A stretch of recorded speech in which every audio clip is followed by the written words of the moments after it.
স্বপ্ন কারোর সাথে শেয়ার করতে নেই, যেটা মানুষ ঘুমিয়ে ঘুমিয়ে দেখে এটাও স্বপ্ন। আবার আরেকটা আছে যেটা মানুষকে ঘুমাতে দেয় না, ওইটাও স্বপ্ন, ওইটার ভিশন বলে। এই দুইটার একটাও কারোর সাথে শেয়ার করতে নেই। এর কারণটা কি? কারণটা হচ্ছে স্বপ্নের ব্যাখ্যা যেমনটা করা হয় তেমনটাই হয়। আপনি একটা স্বপ্ন দেখলেন, একজনকে একটা বললেন, সে হুট করে একটা ব্যাখ্যা দিয়ে দিল, ওইটাই হয়ে যাবে। এটা আপনার জন্য ভয়ঙ্কর হয়ে যেতে পারে। এক লোক এসে মুহাম্মদ ইবনে সিরিনকে বলল যে আমি দেখলাম আমার ছেলে পানি খেতে খেতে পেটটা এত বড় হয়ে গেছে। এই একই স্বপ্ন আরেকটা লোকও দেখলো, দেখে এক মূর্খের কাছে জিজ্ঞেস করলো। সে বলল, সর্বনাশ, এত বড় পেট হয়ে গেছে, তোমার ছেলে তো মারা যাবে। ঠিকই কদিন পরে ছেলেটা মারা গেল।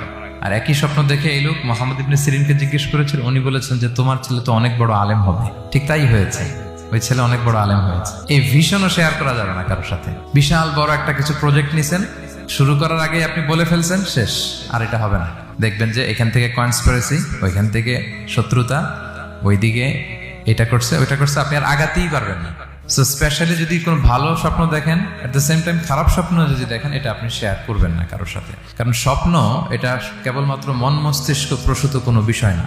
মুমিন জীবনে এটা অনেক অর্থবহ। মাঝে মাঝে স্বপ্নের মাধ্যমে আল্লাহ মানুষকে বার্তা দেয়, ইলহাম পাঠায় স্বপ্নের মধ্য দিয়ে।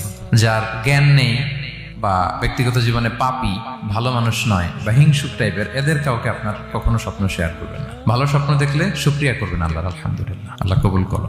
খারাপ স্বপ্ন দেখলে পানাহা চাবেন আল্লাহর কাছে।